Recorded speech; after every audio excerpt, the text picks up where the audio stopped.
Hörmətli Safe Talk izləyiciləri, bugün çox dəyərli bir qonağımız var. Emil Manafov, ASKO Təlim Mərkəzinin direktorudur və bugünkü mövzumuz sənaye mühitində nəsillər arası fərqlər və təhlükəsizlik yanaşmaları barədə danışacağıq. Emil bəy, bir daha xoş gəlmisiniz. Mən düşünürəm ki, bugünkü söhbətimiz Safe Talk dinləyiciləri üçün də çox faydalı olacaqdır.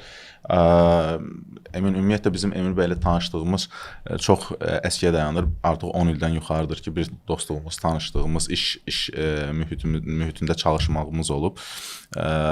Və ona görə də düşündüm ki, Emil bəyin dəyərli fikirləri Safe Talk dinləyiciləri üçün çox faydalı olacaqdır.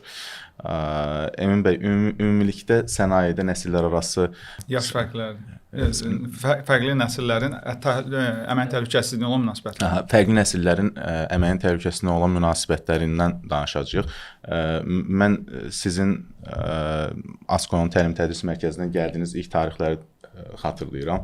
Orada bu nüansı praktiki olaraq yaşamışıq, bərabər yaşamışıq, nəsillər arası fərqi.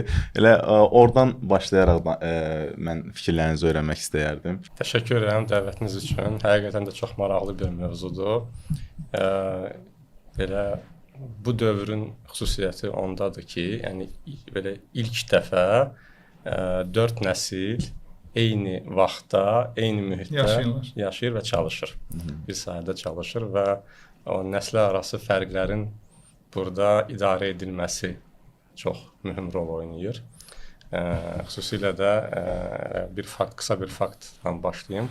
Gallup Araşdırma Bürosunun araşdırmasına görə nəslər arası fərqlərin idarə etməsində problem yaşayan müəssisələrdə təhlükəsizliklə bağlı insidentlər 20% artıq olur. Yəni digər şirkətlərdən. Bu səbəbdən sadəcə mən burada kiçik bir giriş eləmək istəyirəm. Biz nəslər arası fərqləri danışmadan öncə nəsillərə necə yanaşmalıyıq? Çünki adətən bu yanaşma Gen Z, Baby Boomer, Millenniallar və s. bunlar qərbdən gəlir. Biz də tam olaraq 100% onu kopyalayıb bu mövzuya tətbiq eləməyimiz biraz yanlış olar. Çünki müəyyən tarixi faktlar, tarixi dövrlər həmin nəsillərin davranışlarına ciddi təsir göstərir. Və təbii ki, Amerikada olan, misal üçün, böyük depressiya, ondan sonra oradakı müəyyən bir siyasi hadisələr və s. İkinci Dünya müharibəsindən sonra. İkinci Dünya müharibəsində onların rolu və s. Yəni kənardan izləmələri, birbaşa iştirak tam olaraq etməmələri və bizim nəsillərdəki məsələlər fərqlidir. O zaman necə eləyə bilərik? Biz hər nəsli 15-20 il olaraq götürüb və hər nəslə xüsusi olaraq bir davranış, belə deyim də, şablonları həm valideyn olaraq, işçi olaraq, rəhbər olaraq, öyrənən bir şəxs olaraq kimi dəyərləndirə bilərik.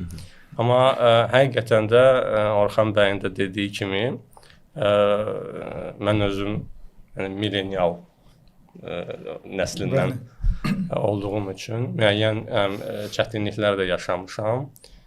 Yaşayıram da hələ də. Amma eyni zamanda demək istəyərdim ki, çox maraqlı bir dövrdür. Çünki hər bir nəslin fərqləri var. Fərqləri əgər anlasan, tanısan və idarə edə bilsən, çox maraqlı və çox güclü bir potensial ortalığa çıxır. Və ən böyük məsələ, belə deyək də, yaşlı nəsil və gənc nəsil olaraq bölsək, çox da detallı girməsək, onların arasında müxtəlif yanaşmalar var. Məsələn, sətəmə, təhlükəsizliyə, qaydalara yanaşma məsələsindən irəli gəlir və istəsəz yanaşmadan başlaya bilərik. Əlbəttə. Yaşlı nəsil adətən qaydalara necə yanaşır? Qanun kimi. Yəni, dedi, oldu. Yəni, artıq burada başqa söhbət yoxdur. Yəni, çünki yaşlı nəslin ümumiyyətcə yaşadığı o dövr, yaşadığı o sistem, yəni bu düşüncələrə, bu belə deyim də, mindsetə gətirib çıxarıb və onlarda bu baxımdan böyük bir ciddi bir problem yoxdur, yəni idarə etmədə. Gənc nəsil isə biraz fərqli düşünür. Gənc nəsilə niyə görə bu belədir sualı hər zaman aktualdır. Bu da yaşlı nəsildə bir növ bu sual vermə mədəniyyəti fərqli bir şey olur, qəbul olunur. İtaətsizlik kimi qəbul olunur ki, sən mənim dediyimi sorğuluyursan kimi. Amma əslində bunların niyyətləri bu deyil. Onların sadəcə o kökdə olan səbəbi. Başa düşüb daha çox sahiblənmək üçün. Bəli, çünki orada məsələ nədir? Hər iki nəslin, belə deyək də, iki şeyə bölsək, iki substrataya bölsək, birinə vacibdir ki, layihə tamamlansın, gənc nəsildə isə səmərəlilik vacibdir. Yəni ki, daha səmərəli edə bilərikmi, daha yaxşı edə bilərikmi? Bu da artıq gətirib suallar çıxarır, suallara gətirib çıxarır. Suallar verdiyi zamanda yaşlı nəsil artıq bir növ isyan edirdi ki, bu nə deməkdir, görürsünüz. Adətən biz Azərbaycan reallıqlarında desək. Bir də mentalitet məsələsi. Mentalitet məsələsi hə ki, bəs hörmət bizim eləmirlər. Bizim dövrümüzdə belə deyil. Hə, bizim dövrümüzdə düz deyir. Yalan demir də, yəni əslində düz deyir. Deyir ki, bəs görürsüz cavanlar artıq yəni hörmət eləmir, sorğuluyur. Bir növ onların o səriştələrinə, biliklərinə şübhə ilə yanaşmış kimi hesab edir. Halbuki önəmli olan burada nədir? Bu fərqi tanımaq və o məsələləri izah etməklə gənclərin o, necə deyim, kreativliyindənmi, ondan sonra fərqli perspektivlərindən yararlanmaq lazımdır. Ki, həqiqətən də bu məsələdə biz biz 5 ildir, 3 ildir bu işi bu cür görürüksə, bəlkə bu gəncin dediyi məsələ üstəlik texnologiya faktoru da var, yeni tərəqqi və s. Yeni dövrün tələbləri. Yeni dövrün tələbləri təbii ki, bu məsələni daha səmərəli etməyimizə töhfə verə bilər. Burada təbii ki, əgər biz təhlükəsizlik mədəniyyətindən danışırıqsa, önəmli olan nədir? Hədəf eyni olmalıdır ki, biz hadisələrin qarşısını almalıyıq.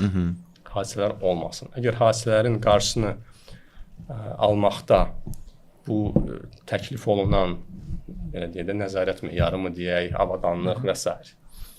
yanaşma uğurludursa, niyə də yox? Bu səbəbdən biz həmişə çalışmışıq ki, gəncləri dinləyək, eyni zamanda onlara biraz daha detallı izah edək ki, biz bunu nəyə görə tətbiq edirik və s. Və bu artıq o orientasiya proqramlarında, bu təlimatlarda öz əksini tapır, yansıyır ona. Və eyni zamanda biz nəzarət də eləyirik. Çünki görürük ki, həqiqətən statistika göstərir ki, Gen Z, yəni yeni gənc nəsli, Z nəsli, bəli, Z nəsli ən kövrək, ən belə riskə məruz qala bilən, yəni hadisə olma ehtimalı yüksək olan dövr ilk 2 ildir. Çünki özünün təcrübəsizliyi, müəyyən qaydaları bəlkə tam olaraq mənimsəmə imkan olmaması və burada artıq risk yüksək səviyyəyə gəlir çıxır. Yəni burada nəzarət çox ciddi olmalıdır. Çox maraqlı bir əslində məqam haqqında danışırıq. Xüsusən də nəzərə alsaq ki, siz təlim mərkəzinə rəhbərsiniz və transmilli şirkətlərdə ətraf mühitin, hətta əmək mühafizəsi sahəsində təlim metodları da fərqlidir o nəsillərə görə.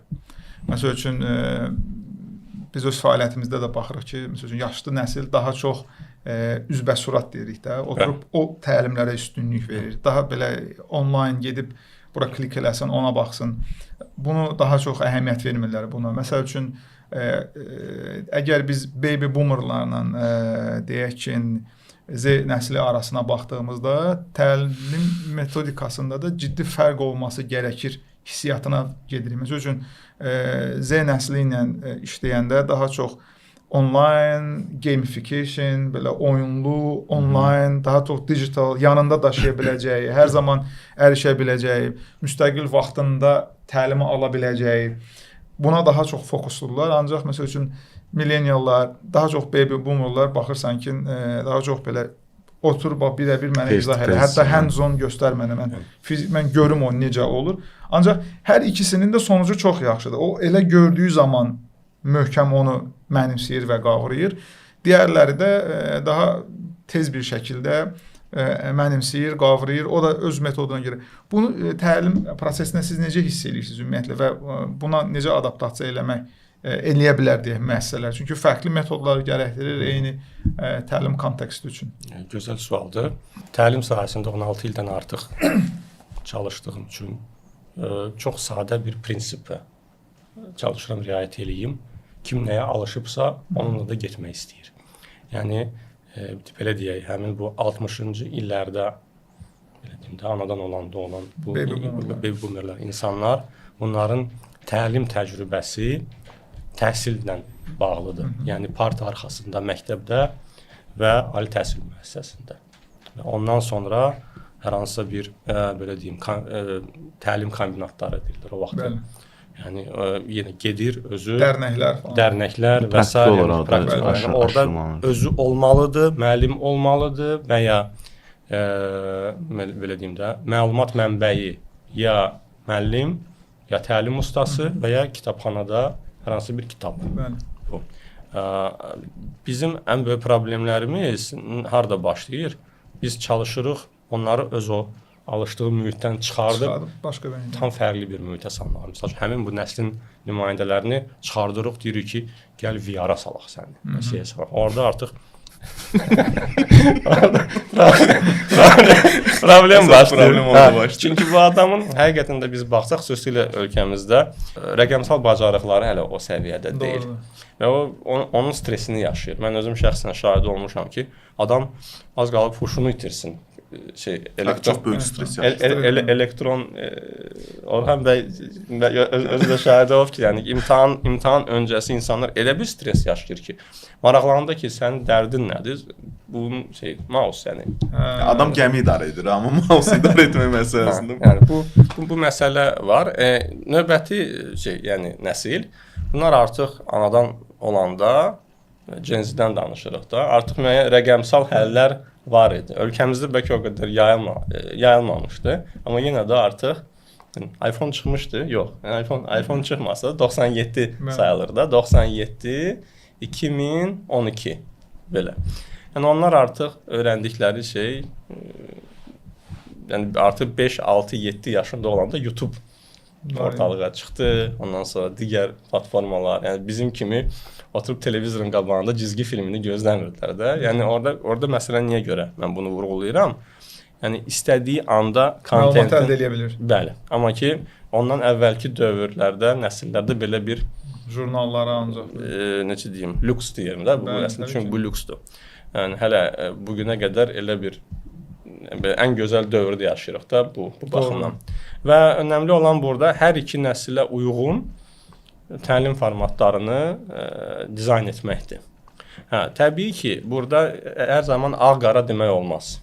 Yəni biz yavaş-yavaş alışdırmalıyıq insanları, həm fərqli metodları daddırmalıyıq, baxmalıyıq ki, bu təsiri necədir. Eyni zamanda biz müəyyən bir qarışıq həlləri təklif eləməliyik ki, misal üçün 60 hibrid formatları, blended deyirlər, 60-70% onun alışdığı olsa belə 10, 15, 20% baxır həllədə, baxır mühitə, baxır keysə, onu tətbiq eləyə bilərik. O zaman artıq əgər biz deyirik ki, 4 fərqli nəsil eyni vaxtda və eyni mühitdə işləyirsə, o zaman şirkətin əlində müxtəlif modul tipli həllər olmalıdır ki, auditoriya uyğun formatı, belə deyim də, mediumu, yəni adaptasiya eləyə bilsin.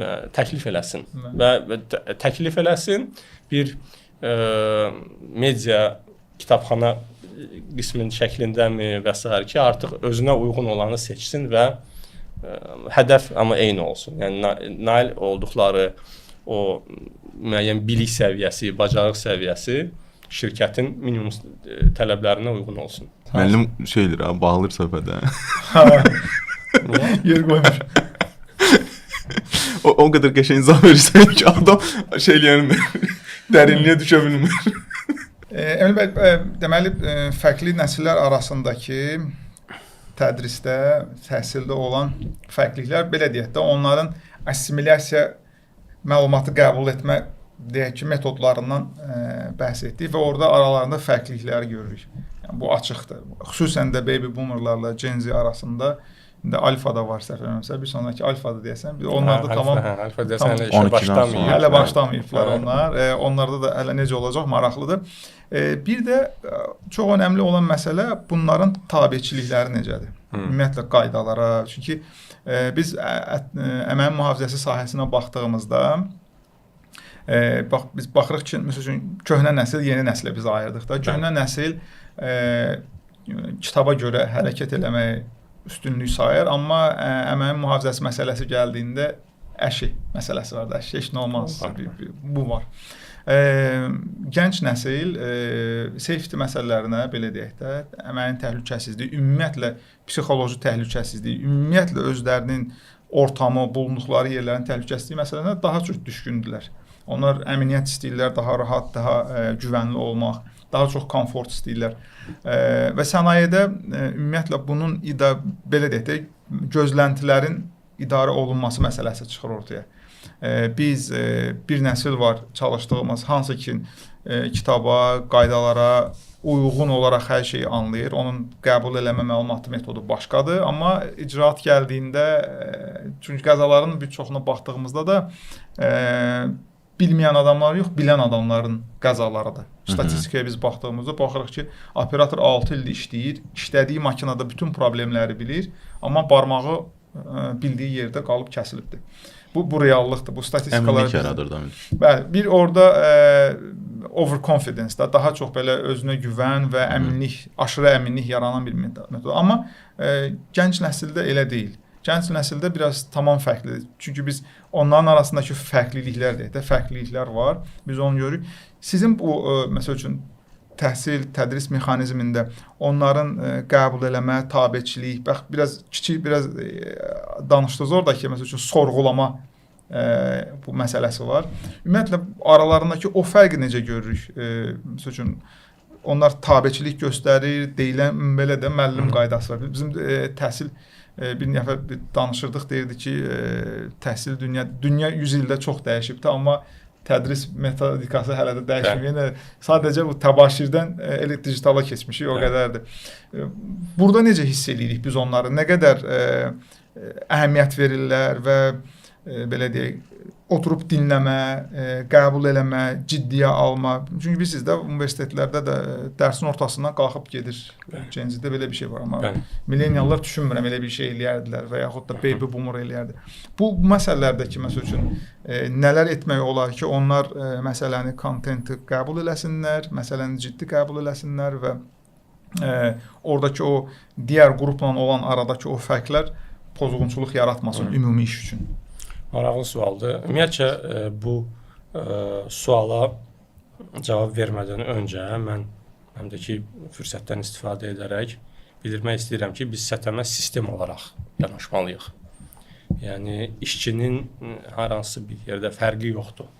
Bilərəkdən ya da ki, bilmək. Ümumiyyətcə, biz qəbul eləməliyik ki, heç kim bilərəkdən öz barmağını bıçaq altına salmır.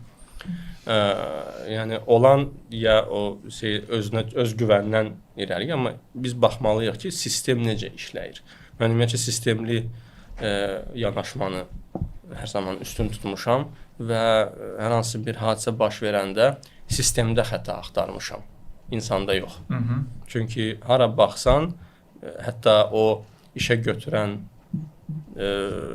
prizmasından, yəni, əgər işə götürmə prosesimizdə hər hansı bir problem olub ki, o adam gəlib o yerdə, o zaman işləyib, o zaman kəsiyində. Əməyin müəssisəsi sənayesində yeni bir cığır var da, belə HOP deyirlər, Human Organizational Performance. Blame fixes nothing. Yəni, insanları günahlandıraraq heç nə əldə edə bilmirsən. Yəni, fokus daha çox sistemə. Heç bu doğru da deyil. Ümumiyyətcə, hadisələrin araşdırması qaydalarında human factor, yəni nəticə olaraq, yəni köklü səbəb human factor ola bilməz. Yəni insan faktoru köklü səbəb kimi göstərilə bilməz. Sistem ya proses olmalıdır. Və ona görə biz sistem olaraq, necə ki bizim orqanizmimizdə indi tabiri caizsə də, məsəl üçün hər hansı bir sistem böyrəkdə problem varsa biz böyrəyi günahlandırmırıq ki. Biz dərhal baxırıq onun təsir edə biləcəyi fərqli funksiyalara, fərqli şeylərə, beyinə baxırıq, qan analizinə baxırıq və s. Bunun qan analizini kommunikasiya kimi götürsək, digər orqanları, departamentlər kimi götürsək, biz bilməliyik ki, STM bir qurumun təhlükəsiz, dayanıqlı və belə deyim, fasiləsiz işləmək üçün bir sistemdir. Və bu sistemi də qəza oldu, cəzalandırılacaq şəxs ya qəza edəndir və STM mütəxəssisidir. Bu doğru yanaşma deyil. Çünki buna sistemli yanaşma nəyi göstərir? İşə qəbuldan başlayaraq və orada bütün prosesləri ehtiva edir. Maliyyəni, satın almanı, təchizatı, ondan sonra elə insan resurslarında təlim məsələsini, nəzarəti, birbaşa rəhbərin. Orada da ümumiyyətcə məsələ nədir? Elə bir ki, bədənin temperaturu. Bədənin temperaturunu isə mən o mədəniyyət kimi görürəm, təhlükəsizlik mədəniyyəti. Misal üçün, nədir məsələ? Sən açıq deyə bilərsənmi ki, falan avadanlıq işləmir, mən işləməyəcəm bunda. Yəni, onun nəticəsi nə olacaq? Əgər deyə bilmirsənsə, temperatur yüksəkdir. Adamların çoxu, biz söhbət elədiyimizdə də, yəni digər yoldaşlarına məsələ deyir ki, adama nəsə tələb olunur, adamın heç avadanlığı fəri ya işləmir, ya yoxdur. Yoxdur. Yəni, alətlər. O ki, qaldı artıq fərqli nəsillərin həmin o mühitdə işləmələri, məncə böyük rol burada rəhbərə düşür. Yəni, hətta bugün bura gəlib düşünmüşəm ki, rəhbərin hansı nəsildən olmağı görəsən buna necə təsir edir? Yəni, deyirsən, kimin əmisi oğlusan? Kim tərəfdən fikirləşirsən? Mənim, ümumiyyətcə, şeyim ondadır ki, necə deyim, avantaj mı deyim? Üstünlüyüm ondadır ki, mən onların bir növ aralarındayım. Nə çox yaşlı nəslin nümayəndəsidirəm, nə çox gənc yaşlı nümayəndəsi deyirəm. Hər ikisi ilə də barışdıra da bilirəm, çünki münaqişələr tez-tez olur və eyni zamanda öz mövqeyimi də saxlaya bilirəm. Rəhbərin mövqeyi çox önəmlidir. Bu sual verən mədəniyyətdə də müəyyən bir ciddilik göstərilməlidir ki, tamam, sən sual verə bilərsən, amma sənə sual vermə icazəsi verilirsə, o demək deyil ki, sən o qaydanı yox yerinə saya bilər, heç saya bilməzsən. Eyni ilə yaşlı nəsilə, sən gənc nəsilə bir növ, belə deyim, sual vermə icazəsi verib də bunları bir növ təcrid etmirsən kimi bir mesaj verməlisən, göstərməlisən.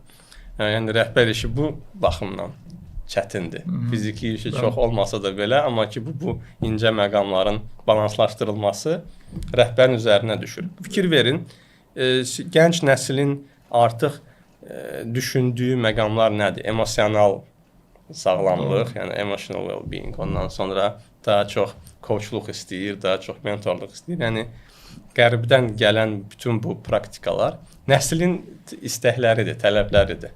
Və bu artıq rəhbərin alət qutusuna girməlidir, daxil olmalıdır. Bu başqa bir onun yolu yoxdur. Bu yollarla, söhbətlə, mentorluqla, ondan sonra burada önəmli olan bir şey məqamda var.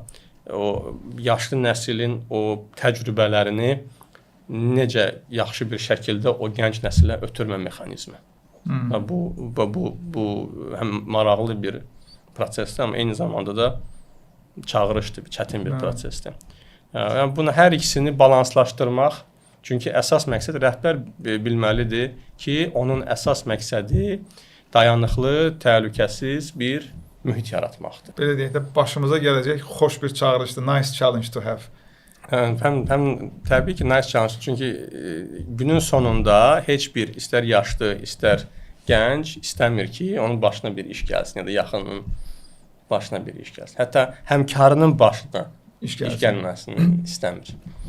Bəs bir yerdə çalışma iç mühit ortamları necə adaptasiya olur? Biz ümumiyyətcə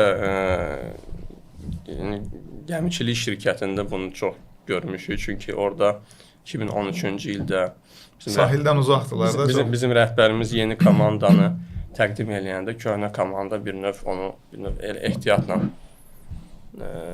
qarşılamışdı və oradakı o proseslər, yeni beynəlxalq STM sisteminin tətbiqi ondan sonra o təlimlər və s. Müəyyən bir problemlər yaratmışdı. Mən o zaman təlim ilə məşğul idim, təlim üzrə koordinator olaraq və gördüm ki, nə qədər çox qaynayıb qarışsalar, o qədər o anlaşılmazlıqlar, o qədər münaqişələr həll olunur. Sistem tətbiq edir. Sistem tətbiq eləyəndə birəbir, yəni kontaktda olursan və bir şəkildə sən yönləndirən biri olaraq görsənirsən. Orada da deyək ki, 55 yaşında bir yoldaş, Xoş görsənmir. 25 yaşında bir gəncin ona yol göstərməsini bir mənalı qəbul eləmir. İndi burada təbii ki, hər ikisinin də onun belə deyək, yaşlı nəslin bir balaca burada belə deyək, onlara adaptasiya olması və gənc nəslin də onların o seniority deyirik də, onu qəbul eləməsi, onu başa düşməsi və ona uyğun olaraq yaxına. Yəni bu artıq 25 yaşında sinif yoldaşın deyil də, bu burada bir 10 ildə, 15 ildə peşəkarlıq olan, təbii ki, sənin sahən yeni bir bilgidir, yeni yanaşmadır. Burada biz məsəl üçün tez-tez görürük uyğunsuzluqlar. Yəni yaranan konfliktlər, müəssisədə o leadership məsələsi var. Əgər leadership çox tafdırsa orada, o belə deyək də kalsifikasiya olur, üstü bağlanır. Amma onun o kalsiumun altında söhbət yenə də gedir. Çünki ikisinin də məsələsi qarşılaşmayıb. Bax, bu icra eləməlidir işini, bu da haqlıdır. O birisi də digər tərəfdən haqlıdır ki, mən bu fabrikada çalışanda sən heç bəlkə dünyaya gəlməmişdin. Belə hərdən belə zarafatlar da olur. Və burada yaranan məsələlər olur. Burada konfliktin idarə olunması məsələləri necə tənzimlənir? Çox vacib bir məsələdir, maraqlı məsələdir. Çalışacağam belə deyim. Özümdə beynəlxalq akkreditasiyaları kifayət qədər olduğuma görə deyə bilərəm. Həm də ki, bu korporativ sahədə, xüsusilə dövlət qurumlarında olan bu mühiti bilərək də deyə bilərəm. Biz həddindən artıq bu xarici sertifikatları üstün tuturuq. Yəni, görürük ki, bəzi sertifikatlar var ki, hansı ki, xaricdə heç o qədər bir reputasiya sahib deyil. Gərəyindən çox əhəmiyyət verir. Burada gərəyindən çox qoyulub dağın başına. Bəli. Yəni, halbuki bu sertifikatlar özümdə də var. Amma ki, onlara biraz sakit yanaşmaq lazımdır. Həm özümüz sakit yanaşmalıyıq. Hər gedişdə, hər intervyuda, hər şeydə bunu o qədər belə fövqəladə bir hal kimi təqdim etməməliyik. Həm də insan resursları mütəxəssisləri və rəhbərlər də buna bu qədər, belə deyim də, həyəcanla baxmamalıdırlar. Bu birinci məsələ. Kvalifikasiya məsələsi çox xoşuma gəldi bu ifadə. Tam detallarını dəqiq bilmirəm, bir hekayə ilə istəyirəm mən oxuduğum John Hopkins xəstəxanası hal-hazırda çox məşhur, amma vaxtilə çox pis bir halla məşhur olmuş 80-lərdə bir case olmuşdu. O zaman cərrahın elə bir ki, lobotomiya əməliyyatı, yəni ki, o beyin cərrahının elə bir ki, beynin sol tərəfindən şişi almalı olduğu halda sağ tərəfindən əməliyyat eləyir və nəticədə xatırlamıram, ya çox ciddi bir zərər deyir, ya da ki, artıq pasiyent dünyasını dəyişir və araşdırma aparıldıqdan sonra aşkar olunub ki, tibb bacısı həmin səhv olduğunu bilirmiş. Sadəcə buna məlumatı verməyib. Daha dərin araşdırma aparıldıqda görünüb ki, həmin xəstəxanada o qədər, belə deyim də, həkim və tibb bacılar arasında o qədər ciddi kommunikasiya, diskriminasiya, belə bir növ yerarxiya fərqi, aşağılayıcı, belə bir növ də fəhlə kimi, kölə kimi baxdıqları olduğu üçün onlar özlərinə məxsus bir sistem yaradıblar, tanıma sistemi. Yəni, hər bir cərrahın öz rəng kodu var idi. Yəni, buna söz demək olarmı, olmazmı? Olmazmı. Yəni, səhv eləmirəmsə, orada qara rəng ən belə deyim də, kəskindir və onun yanında nə dedi onu eləyirsən. Bu nə dedi? Profiling, color coding eləyiblər də həm həkimlər. Bəli. Yəni ki, məsələn, elə adam var ki, bunu falan şey deyə bilərsən, falan şey deyə bilməzsən. Çünki şey alarsan, təpki alarsan, reaksiya alarsan. Karyeranı məhdudlaşdıran faktor da ola bilər. Ən azından söz götürərsən. Yəni, belə bir şey ola bilər. Və həqiqətən indi belə xaricdə bir xəstəxanada olduğumda bu şeyi müşahidə elədim. Tam olaraq da eyni yox, amma ki, oradakı o həkim və tibb bacıların aralarında kommunikasiyanı. Burada bir neçə klinikada müşahidə eləmişəm. Maraqlı bir кейsdir. Və buradan nəyə gətirib çıxardırıq? Hər bir rəsmi sistemin içində qeyri-rəsmi sistem formalaşır. Yəni, insanlar müəyyən bir sistemlərə qarşı özlərinə bir sistem qurur. İmmunitet yaradır. İmmunitet yaradır. Bəli, belə deyək də o Alman elektrik təchizatçısının bilirsiniz hekayəsi nəyə yox. Türk bir mühəndis icad eləmişdi ki, buzdan qəpik düzəltmişdi, atmışdı sinəsinə ki, əriyirdi orada. Baxırlar ki, pul yazır, amma ki pul yoxdur. Bomboşdur. Sən demə o qəpik orada əriyir. Yəni ki, hər bir sistemə qarşı belə antisistem yaranır. Və bununla da həmin bu yaşlı nəsil bu gənc nəsilə qarşı müəyyən bir necə deyim, sistem formalaşdıra bilər. Burada önəmli faktor nədir? Burada önəmli faktor odur ki, səthən mütəxəssisinin, xüsusilə də gənc səthən mütəxəssisinin ən çox üzərində çalışdığı mövzu kommunikasiya məsələsi olmalıdır. Ünsiyyət bacarığı olmalıdır. Bilməlidir ki, belə bir söz var, deyir ki, nəbzə görə şərbət. Düzdür. Yəni, baxmalısan ki, kimə necə sözü deyəsən, hansı halda deyəsən, nə vaxt deyəsən və s. Eyni zamanda bilməlidir ki, hal-hazırki davranış, hal-hazırki hərəkət və ya hərəkətsizlik ümumiyyətcə hadisəyə nə dərəcədə yaxınlaşdırır. Bunun üçün də onun ciddi bir təcrübəsi olmalıdır. Yəni, burada problem yanır. Gənc, düzdür, kvalifikasiya sertifikatı var, amma təcrübəsi yoxdur. Və qarşı tərəfdə isə 50-55 yaş, ən azı bir 20-20 yaşı qədər fərqli situasiyalarda olmuş bir insan burada yeganə körpü qura biləcəyimiz ünsiyyətdir. Suallarını mən ümumiyyətcə 2012-ci ildə, 2012-ci ildə bu davranış müşahidələri və söhbətləri üzrə təlimçi olaraq bu mövzuya çox dərindən getmişdim və orada müəyyən taktikalar vardı. Məsəl üçün, necə yanaşmaq, öncə müşahidə, sonra o giriş, o kiçik söhbət, small talk, ondan sonra sual. Elə bir şey eləyirsən ki, adam özü gəlir, çıxır bu nəticəyə ki, mənim elədiyim şey bəlkə də o qədər də doğru deyilmiş. O coaching metodunda da var da, səhv eləmirəmsə o belə o yanaşma. Bəli, coaching metodu suallarla gətirir. Amma burada artıq sən situasiyanı deyə də bilərsən ki, məsəl üçün bu söhbət məsəl üçün falan yerdə bu prosedurda bu cür yazılıb, məsəl üçün. Yəni onun xətrinə dəymədən, onun təcrübəsini və belə deyim də kölgə altına almadan, heç bir şəkildə zədələmədən sən bu vəziyyəti bunu göstərə bilərsən. Bu da yəni gəlib hər şey dayanır ünsiyyət bacarıqlarına. Ona görə buradan tövsiyəm insanlar gərək öz ünsiyyət bacarıqları üzərində çalışsınlar. Ümumiyyətcə mən elə deyəndə yeganə bacarıqdır ki, hansı ki sən hər zaman istifadə edəcəksən. Hər zaman yox, üzərində çalışmalısan. Yoxdur, yəni qırmızı diplomu yoxdur. Qırmızı diplomu yoxdur. Bəli. Ernest Hemingway'in bir sözü var da, deyir biz danışmağı 2 il öyrənirik, danışmamağı isə 60.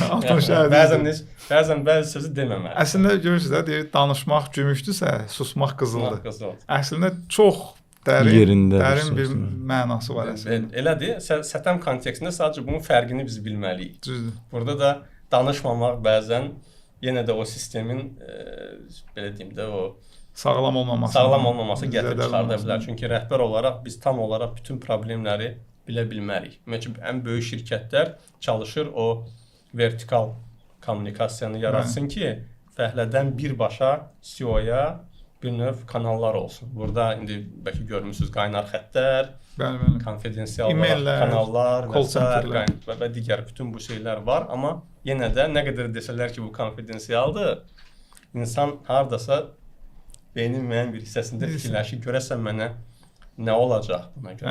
Rəhbərin yaratmalı olduğu mühit odur ki, adam gedib rahat deyə bilsin və onun nəticəsində də mənfi bir şey olmasın. Ola bilsin ki, orada müsbət şey də olmasın. Yəni ki, hər zaman o yaşlı nəsil maddi motivasiya biraz daha çox meyillidir, nəinki gənc nəsil. Amma ki, bilməlidir ki, əgər heç kim onu tərifləməsə də, yəni priz verməsə də, hədiyyə verməsə də, ciddi mənfi təsiri də olmayacaq. Digər bir sözümüz var, elçiyə zaval olmaz. Bəli. Çünki o qərbdə bu whistleblower deyirlər də, bu fit çalan, o içəridəki hadisələri görüb bayraq qaldıran yoldaşlar olur. Onlar daha çox qorunurlar əslində. Çünki mexanizmin güvənli olması üçün gələcəkdə o məlumat axışının CEO-ya və yaxud da digər maraqlı rəhbərlərə getmə kanalı açıq olması üçün orada çox ciddi güvən mexanizmi olmalıdır ki, yəni mən bunu qalxıb HR sistemə məlumat versən, bu ortada dönüb dolaşıb mənim əleyhimə gələ bilərmi? Burada çox əmin olmalıdır. Rəhbərin də o zaman iki çıxış yolu var. Ya o rəsmi bir sistem qurur, hansı ki bu məlumatlar, bu məsələlər həll olunur. O qurmasa avtomatik qeyri-rəsmi sistem qurulacaq. Və o qeyri-rəsmi sistemin problemi ondadır ki, rəhbər hər zaman onun mexanizmlərini anlaya bilmir. Bu xüsusən də bu belə SIF deyirik də, Serious Injury and Fatality, near miss, ramaq qalmalar. Bunların raportlama sistemində hansı müəssisələrdə ki, məsələn baxırsan 500 nəfərlik müəssisədə indiyənə kimi 3 dənə yəni qəza ehtimalı raporlanıb. Bu artıq onun siqnalını verir ki, təbii ki, burada qəza daha çox, yəni 500 nəfər işləyən yerdə o mümkün deyil olmasın. Hər gün nəsə bir şey olur. Ya sistem çalışmır, ya da ki, bu sistem belə deyək də şəffaf deyil. Ya da hesabatı verən, məlumatı verən whistleblower-ı qorumurlar. Düzgün. Ona görə də biz məsəl üçün görürük, müəssisələrimiz var çalışdığımız, çox müasirdirlər, mühafizə sahəsində çox böyük mütəxəssisləri var, vəsait falan hər şey və ən çox da qəza orada baş verir. Və biz baxırıq ki, müəssisəmiz var, harada ki, bu sahədə qanunvericilik də zəifdir, mütəxəssislər də zəifdir, böyük yatırımlar da olmur, amma bunların ilə rəqəmləri 0,00 olaraq gedir. Yəni, bu artıq özü böyük bir siqnaldır ki, burada demək ki, o psychological safety-də, belə psixoloji olaraq o təhlükəsizlik mexanizmi burada yoxdur ki, mən bunu bugün desəm ki, filan şey olmuşdu. Bu BBS var da, bilirsiniz, Behavioral Based Safety. İnsanların belə davranış əsaslı onların dəyərləndirilməsi var. Və biz baxırıq ki, bu o müəssisələrdə çalışır ki, burada ona liderlik, rəhbərlik, ümumiyyətlə sistem buna açıq baxır. Harada ki, bu sonra insanın öz əleyhinə dönə bilər. Bu Amerikada o kinolarda dediyiniz hər bir şey məhkəmədə əleyhinizə istifadə oluna bilər. O məsələdə ona görə bəli, ona safety məsələsində də, əmək mühafizəsi məsələsində gördüyün qəzaları susmaq özü böyük bir, yəni həm xətadır, həm təhlükədir. Çünki bu gün ortada olan hər hansısa bir masanın kənarında bir iti bir hissə varsa, mən bunu görürəm, amma qorxuram bunu raporlamağa ki, çünki bu masanın yiyəsi sonra gəlir mənə deyər ki, niyə bunu dedi? Amma oradan keçən 100 nəfər hamı əlini kəsəcək bir dəfə. Amma yenə hər kəs qorxusundan raporlamayacaq bunu. Belə dediyin kimi real yanaşmadır. Bu sertifikatları biz necə gəlib yəni dəyərindən artıq veririksə, dəyər veririksə, həmin sistemlərdə də hesab edirəm ki, o təhlükəsiz, hadisəsiz adam saat o da çox riskli bir məsələdir. Həddindən artıq çox riskli dəyər verilir. Yəni ki, bu meyar, bu bir növ belə deyim də, kriterik. Nə üçün hesablanır? Ki, nəbzi yoxlamaq üçün ki, görə, amma ki, sonra bu nə tərsi oldu, döndü, şişirdilməyə başladı KPI olaraq. Kadriyyatçıların müştəri qabağında bir növ nailiyyəti kimi, ondan sonra hardasa loğalamaq deməyim, bir qurur mənbəyi kimi və s. Güvənli işləyirik, mesajı vermək. Güvənli işləyirik, məsəl bir növ reputasiya məsəl. Amma əslində onun arxasında sonra şey çıxdı ki, aha, sabah məsələn bu 25 milyon saat. Sonra bir nəfər qəza eləyəndə nə olacaq? Bütün 25 milyon saat getdi işinə. Nə qədər çox o artırsa, o qədər çox o özü təhlükə olmağa başlayır. Doğrudur. İki sabah bunun məsəl üçün adam büdrədi, yıxıldı. 25 milyon qaldı senin artıq. Itdi. Yox, yəni hələ itmədən bu necə? Başlayırlar ona don geyindirməyə ki, 20 şey yanaşmır. Bu adam əslində bu məzuniyyətdədir, burada olmalı deyildi, yəni nə bilim. Söz məsələ. 25 milyon yanmış. Bir çox müəssisələrdə biz o hətta tablolar var idi, onları da qaldırdıq. Çünki o HOP məntiqi ilə də uyğun gəlmir. Orada artıq bir qəza eləmiş adam artıq qorxur onun hesabatını verməyə, onun məlumatını verməyə qorxur. Çünki sən bu qədər adamın bir günə qədər elədiyi 500 min saat, 1 milyon, 25 milyon saat iş məsələsinin sən gəldin pozdun bu qəzanı eləyərik. Artıq burada nə yaranır? Bu ətrafdakıların baskısı, günahlandırma şeydə, günahlandırma, bəlkə də ona bonuslar da bağlanır, belə şeylər eləyirlər, təşviqlər. Bu artıq bu qorxulu bir bu peer pressure məsələsi var da. Yəni səninlə çalışan adamların sən olan baskısı, yəni əmək mühafizəsi sahəsində göstərir ki, yəni psixoloji olaraq bunlar bir praktik olaraq müəyyən səbəblərdən yaranmışdı, amma bunun davam etməsi çox təhlükəlidir. Onun da yeni zaman göstərir ki, bu məsələlər davam etməsi çox təhlükəlidir, mütləq aradan qalxması lazımdır ki, o da öz-özlüyündə bir, belə deyək də, sahənin tədris mexanizmidir, düşüncə tərzi olaraq. Yəni, beyin necə təlimlənir buna görə. Bizdə burada bir rəqəm var, bu böyüyür. Buna toxunmaq olmaz. Bu toxunmamaq necə? Yəni qəza oldu deməlisən axı bunu. Təlim sahəsində də bu davranış əsaslı elə bir ki, sistemləri belə deyək də biz bilirik ki, bu məsəl üçün tarixdə Dupont şirkəti tərəfindən yaradılıb, Qərbdə yaradılıb, nə üçün yaradılıb və s. Amma yaradıldığını deyirik, amma sonra orada necə inkişaf olduğunu, hansı effekt verdiyini o qədər dərinə getmirik. O hissəsini danışmaq. Və çalışırıq birə-bir kopyalayaq artıq bütün arxasında bizim olan regiona. Belə deyək də, gülü dəririk, aşağıdakı kök məsələləri ilə bir yerdə gətirmirik. Və mən həm burada, həm Azərbaycan, Gürcüstanda da bu sistemi təlimlərini keçəndə insanlarla çox söhbət eləmişəm. Necə orada hətta sistemin bəzən adı belə Bəli. onların dilində elə bir məna daşıyır ki, artıq o sistemin bütün effektini puç eləyir. Bəli. Buna görə biz bu sistemləri demirəm tam olaraq dizaynını dəyişdir, amma ki tətbiq eləmək istəyəndə çalışmalıyıq ki, mentalitet, bizim dəyərləri, digər məsələləri gərək real faktor, yerli faktorlara uyğun olmalı. Davranış müşahidə sistemlərinin ən böyük buradakı problemi bütün SNG belə deyim də, post-MD ölkələrində nəyə gəlir çıxardır? Bizdə kimisə haqqında məlumat vermək pis hesab olunur. Çox pis hesab olunur. Çünki belə deyim də 37-ci ildən sonra yəni 37-ci ildə o türklərdə də var da, birisi Türkiyədə muxbirlik deyirlər. Muxbirlik repressiyalardan sonra demək olar ki, hər ikinci, üçüncü ailənin başçısı cəzaevində, həbsxanada olub və oradakı mədəniyyəti bir növ mənimsəyib və artıq valideyn olaraq təbliğ eləyib öz övladlarına. Və sən də ondan sonra gəlib deyəndə ki, Emin bəy, falan şey gedəndə sən ged onu orada şey yaz, deyir ki, mən onun əleyhinə geyim, izahat verim.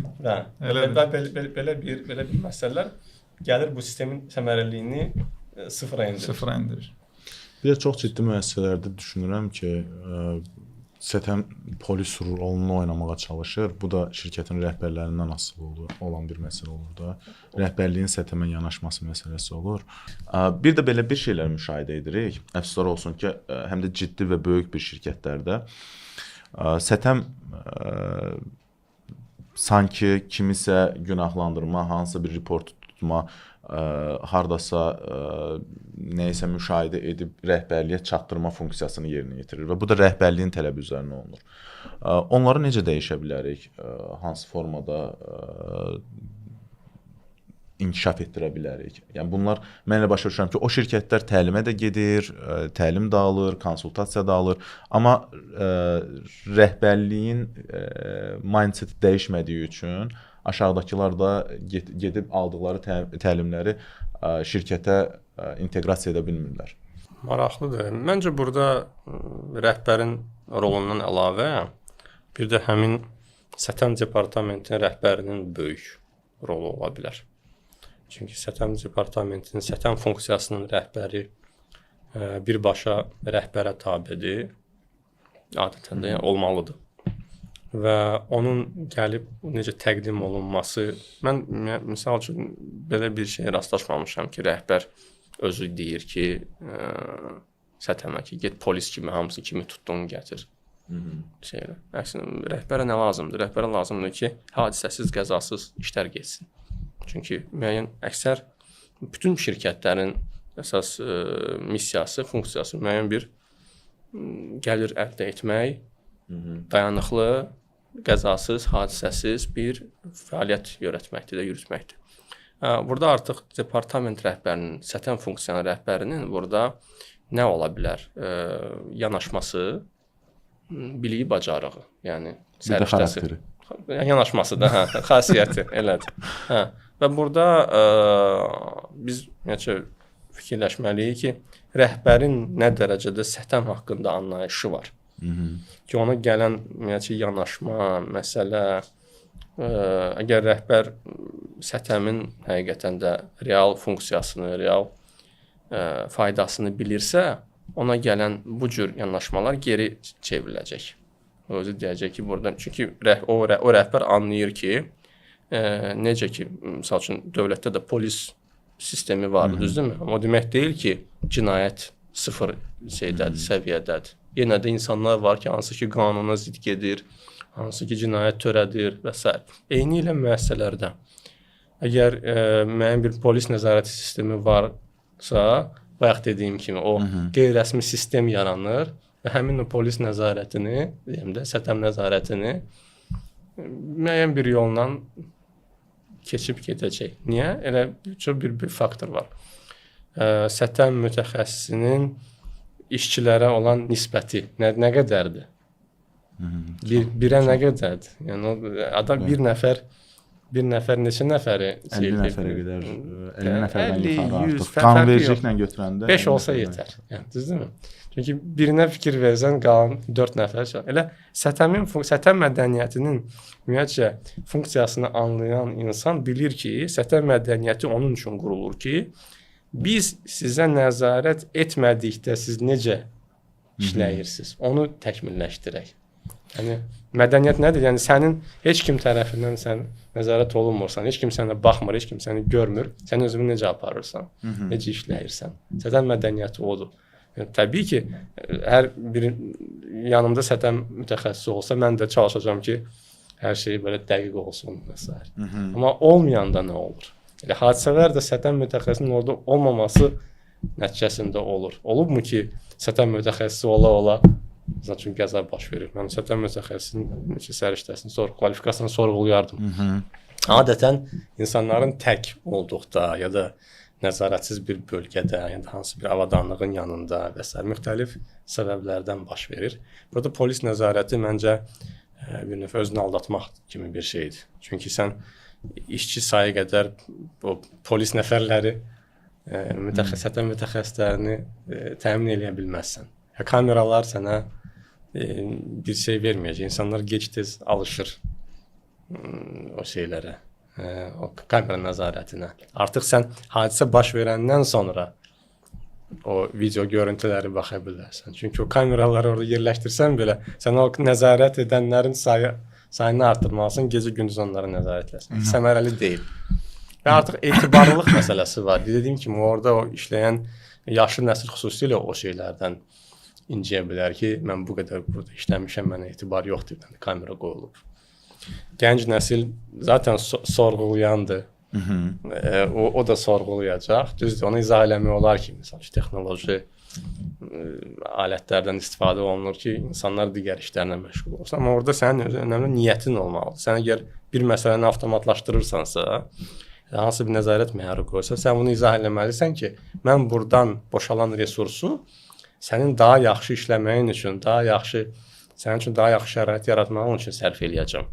Yox, sənə daha da çox nəzarət eləməyim deyil mənim əsas olan məqsədim. Emil bəy, çox sağ olun, təşəkkür edirəm detaylı yanaşmalarınız üçün. Son sualıma keçmək istəyərdim. Ümumi olaraq bu günləri nəsillər arası fərqlər haqqında danışdıq və bugünkü mövzularımızın hamısını xülasə etsək, həm idarəçilərə, şirkət rəhbərlərinə, həm yeni nəsil nümayəndələrinə, həm mütəxəssislərə net olaraq nə kimi tövsiyələr edərdiniz? Həm idarəçilərə, həm gəncə gedək, qrup gedək. Nəslə arası fərqləri tanımaq lazımdır. Yəni onları yoxmuş kimi davranmaq olmaz, çünki onlar işin proseslərinə və işin gedişatına, xüsusilə də təhlükəsizlik insidentləri, yəni ola bilən bir yerdə ki, çox yer, hər yerdə demək olar ki, ola bilər. Bunları tanımaq lazım, onları idarə etmək lazımdır. Çünki fərqli olsaq da güclü tərəflərimiz var. Hər bir nəslin özünə məxsus güclü tərəflər var və o güclü tərəflərdən yaxşı mənada istifadə etmək lazımdır. Eyni zamanda onların o fərqliliklərini təlim zamanı, tədris zamanı, ümumiyyətcə prosedur dizayn etmə zamanı nəzərə almaq lazımdır.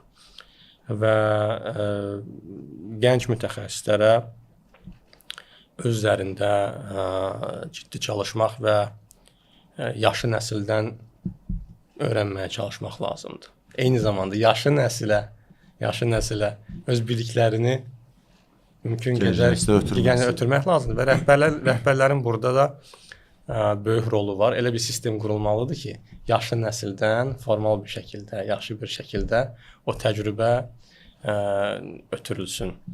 və yenə də bayaq da dediyim kimi elə bir çox möhtəşəm bir dövrdə yaşayırıq. Həmin bu 4 nəsil eyni zamanda eyni mühitdə, eyni vaxtda çalışır və hər kəs istəyər ki, hadisəsiz, qəzasız, bəlasız yaxınlarına, övladlarının yanına qayıtsın və əminəm ki, bütün bu məsələlər nəzərə alınsa, hadisələrin, yəni təhlükəsiz insidentlərin sayı kifayət qədər aşağı düşər. Bir sözlə fərqliliklər əslində gözəlliklər yaradır. Deyilərik. Əgər bir-birinə düzgün harmonizasiya olsa, düzgün iş nəticəsi ortaya çıxar. Bir-birindən küsmə, incimə olayları deyil də. Daha yaxşı söz odur ki, darıxdırıcı deyil. Bu mühitdə heç vaxt darıxmırsan. Elədir. Hörmətli Safe Talks dinləyiciləri, hər birinizə təşəkkür edirik bir daha. Bugünkü epizodun sonuna gəldik. Emil bəy bizimlə bərabər nəsillər arasındakı fərqləri izah etdi sənaye mühitində. Növbəti epizodlarda görüşənədək.